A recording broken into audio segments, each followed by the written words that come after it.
তো হ্যালো বন্ধুরা, আজকে বলবো ইউটিউবের জন্য সবাইয়ের অসুবিধা হচ্ছে। ইউটিউব সবাইকে অসুবিধায় ফেলে দিচ্ছে। শুধু আমাদের এই কন্টেন্ট ক্রিয়েটার এত অসুবিধা হচ্ছে, এ তোমাদের বলে বোঝানোর ব্যাপার না। বলে বোঝাতে পারবো না যে এই ছোট ছোট আমরা যে ক্রিয়েটার যে এত কষ্ট করে ভিডিও বানাই তাদের জন্য এত অসুবিধা হচ্ছে ইউটিউবেতে। তোমরা জানলে অবশ্যই অবাক হয়ে যাবে। দেখো আমরা কেন ছোট ছোট কেন বড় বড় ইউটিউবার মনোজ দেখে তোমরা অবশ্যই চিনবে যে টিজ ভিডিও বানায়। তে অবশ্যই তাকে তোমরা চিনে থাকবে, অবশ্যই জানি না, এবার না চিনে থাকলেও তার কথা বলছি যে সে একজন বড় ইউটিউবার, তার 7 মিলিয়ন সাবস্ক্রাইব আছে, তার চ্যানেলে পর্যন্ত সে স্ট্রাইক ফেলে দিচ্ছে। শুধু স্ট্রাইক ফেলছে, ইউটিউব ঠিকঠাক দেখছে না যে কি কিরকম ভিডিও বানাচ্ছে, স্ট্রাইক ফেলে দিচ্ছে না জেনে বুঝে। সবাইকে যে কাউকে স্ট্রাইক ফেলে দিচ্ছে। তোমারও যদি চ্যানেল থাকে তোমাকেও স্ট্রাইক ফেলে দিতে পারে, আমারও চ্যানেল আছে আমাকেও স্ট্রাইক ফেলে দিতে পারে। যে কোনো সময় ইউটিউব এটা করে ফেলছে। তো এটার জন্য সবাই অসুবিধায় পড়ে গেছে। এই যে স্ট্রাইকটা ফেলে দিচ্ছে, এটা তোমাদেরকে বুঝিয়ে দিচ্ছি। যখন প্রথমে একটা স্ট্রাইক ফেলে দেয় ইউটিউব, তখন প্রথম হচ্ছে যে তুমি ওই রকম ভিডিও বানাতে পারবে না। ইউটিউব বুঝিয়ে দেয়, 3টে স্ট্রাইক ফেলবে ইউটিউব। প্রথমে তো 3টে স্ট্রাইক ফেলবে। প্রথমে তো হচ্ছে যে প্রথমে তো বুঝিয়ে দেয় যে ওই রকম ভিডিও তুমি আর বানাতে পারবে না, এরকম বানাবে না। আবার যদি ওই রকমই আবার 2টে স্ট্রাইক ফেলবে, তার মধ্যে তোমাকে কতদিন মনে হয় যে তোমার 1 সপ্তাহ কি 2 সপ্তাহ এরকম চ্যানেল কোনো ভিডিও ছাড়তে পারবে না, না তোমার ওই রকম ভিডিওতে তোমার পুরো ডিলিট করে দেবে, এরকম কিছু একটা ব্যাপার আছে। আর 3 নম্বর স্ট্রাইক হচ্ছে তোমার চ্যানেল পুরো বন্ধ করে দেবে। তোমার চ্যানেল না আসবে ইনকাম, না আসবে আর কিছু, তোমার চ্যানেলই বন্ধ করে দেবে পুরো ইউটিউব। এটা করছি, কিন্তু মনোজদের এখন একটা স্ট্রাইক পড়ে গেছে, এরকম একটা ভিডিওতে করে ফেলেছে। এবার এরকম সবাই, শুধু মনোজ দে নয়, বড় বড় ইউটিউবারদেরও এমনি করে দিচ্ছে, চ্যানেল স্ট্রাইক করে দিচ্ছে। যারা যে এই কাজগুলো করছে, যে ইউটিউব লেখা আছে যে কেউ যদি অ্যাপের রিভিউ মানে কিরকম টাকার ব্যাপারে যদি কোনো কিছু বলে, ভুলটাল কিছু বলে, তাহলে ইউটিউব ওর চ্যানেলে স্ট্রাইক ফেলে দেবে।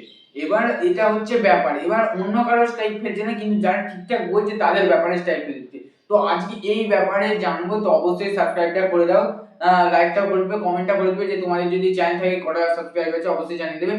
তো যেটা বলছিলাম, এবার শুরু করছি যে আসল ভিডিওটা, যে মনোজ দের ভিডিওতে চ্যানেলে কেন ফেললো। দেখো মনোজ দে বলেছিল, মনোজ দে একই বলতে থাকে আমাদেরকে জানায় যে ইউটিউবে ক টাকা ইনকাম আসে, ইউটিউব থেকে তার ক টাকা ইনকাম। এই জন্য তিনি যখন ছেড়েছিল ইনকামের ব্যাপারে, তখন তার চ্যানেল বন্ধ, স্ট্রাইক ফেলে দেয় ইউটিউবে। এবার দেখো মনোজ দে যে আমাদের ভিডিওতে আমাদের মোটিভেশন দেয় যে না এটা করলে এই ইউটিউব থেকে এত টাকা এই করা যায় তাই করা যায়, আমাদের মোটিভেশন দেয় যেটা আমরা ইউটিউব শুরু করি। কিন্তু যদি মনোজ দেরই ভিডিওতে স্ট্রাইক ফেলে দেয়, তাহলে যে শিখাচ্ছে, যে আমাদের বলতে গেলে গুরু, যে আমাদের শিখাচ্ছে, অনেকে মনোজ দেখে নিজের মনোজদের কাছে অনেক কিছু শেখে। এবার তারই যদি কাছে ফেলে দেয়, তাহলে তারই যদি মন ভেঙে যায়, তাহলে আমাদের তো মন তো ভেঙেই যাবে, আর ইউটিউবে ভিডিও ছাড়া হবে না।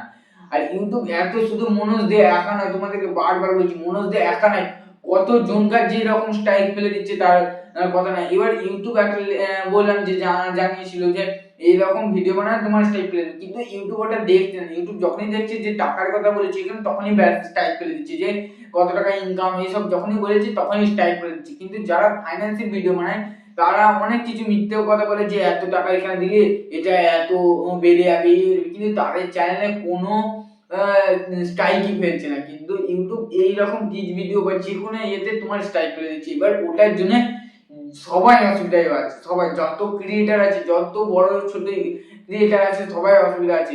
ছোট ক্রিয়েটার যেমন, ছোট ক্রিয়েটারদের না অত অসুবিধা হয় না, সব থেকে বড় ক্রিয়েটারদের অসুবিধা হয়। কেন জানো তো?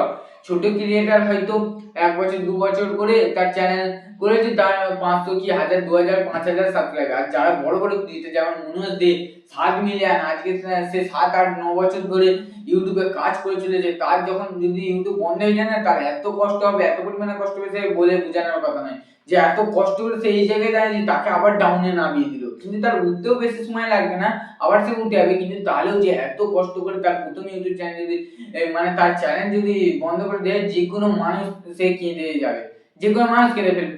এমনি বড় বড় যাদের প্রথম চ্যানেল মনিটাইজ হয়, তারা কিছু ভুল করে থাকে বলে তাদের চ্যানেলই মনিটাইজ হয়ে যায় না, তারা কত কেঁদে ফেলে, তারা কত আফসোস করে যে আমি এটা কেন করলাম। তাহলে তো এই মনোজদের এত সব আফসোস করেই মনে যাবে যে যে কি হলো, এটা কিরকম করে ইউটিউব এটা করলো। দেখো এটাই সবাই ইউটিউবকে জানাতে চাইছে, সবাই যত ক্রিয়েটার আছে আমাদের মতো সবাই ইউটিউবারকে জানাতে চায়, ইউটিউবকে জানাতে চাইছে যে এটা কেন করছে সে। কেন সেই রকম স্ট্রাইক ফেলে দিচ্ছে, যে কোনো কারণে যে কোনো ইউটিউবারের চ্যানেলে স্ট্রাইক ফেলে দিচ্ছে। যখনই দেখছি ইনকামের কথা, যে আমাদের বেশিরভাগ আমাদের হচ্ছে আমাদের টিচ চ্যানেলকে, টিচ যখনই আমরা তোমাদেরকে মোটিভেশন দিচ্ছি এটা করলে ইউটিউব থেকে এত টাকা ইনকাম হচ্ছে, তোমরা প্লিজ ইউটিউবকে স্টার্ট করো, বা তোমাদের জানকারি দিচ্ছি এটা হচ্ছে, এটা থেকে এটা হচ্ছে, ইউটিউবের ব্যাপারে আপডেট দিচ্ছি, তো আমাদের চ্যানেলে বেশি ইউটিউব স্ট্রাইক ফেলে দিচ্ছে। এবার যখনই 3টে স্ট্রাইক পড়ে যাবে না, তখনই আমাদের চ্যানেল বন্ধ হয়ে যাবে, আমাদের চ্যানেলে আর কোনো ভিডিও ছাড়াই যাবে না। তো একটু তোমরা দেখে শুনে এরকম জানবে। আর ইউটিউবকে যত পারবে, ইউটিউবের সাথে কথাও বলেছে অনেকে, তো ইউটিউব মানে ইউটিউবের সাথে ডাইরেক্ট কথা হয় না, ইউটিউবের মানে যারা কাজ করে তাদের সঙ্গে কথা বলেছে, ইউটিউবকে জানাবে। এবার দেখছি এটা নিয়ে কি হয়, জানি না কি হবে এখনো। তো যখনই এরকম ভিডিও পাবো তোমাদের অবশ্যই তোমাদেরকে ছেড়ে দেবো ইউটিউবে। তো অবশ্যই আমাকে সাবস্ক্রাইব করে রাখো এরকম ভিডিও জানার জন্য, আর লাইকটা অবশ্যই করবে, আর কমেন্টে জানিয়ে দেবে তোমাদের কি এরকম কোনো ইউটিউব চ্যানেল আছে নাকি, তো অবশ্যই সাবস্ক্রাইবটা করে দাও।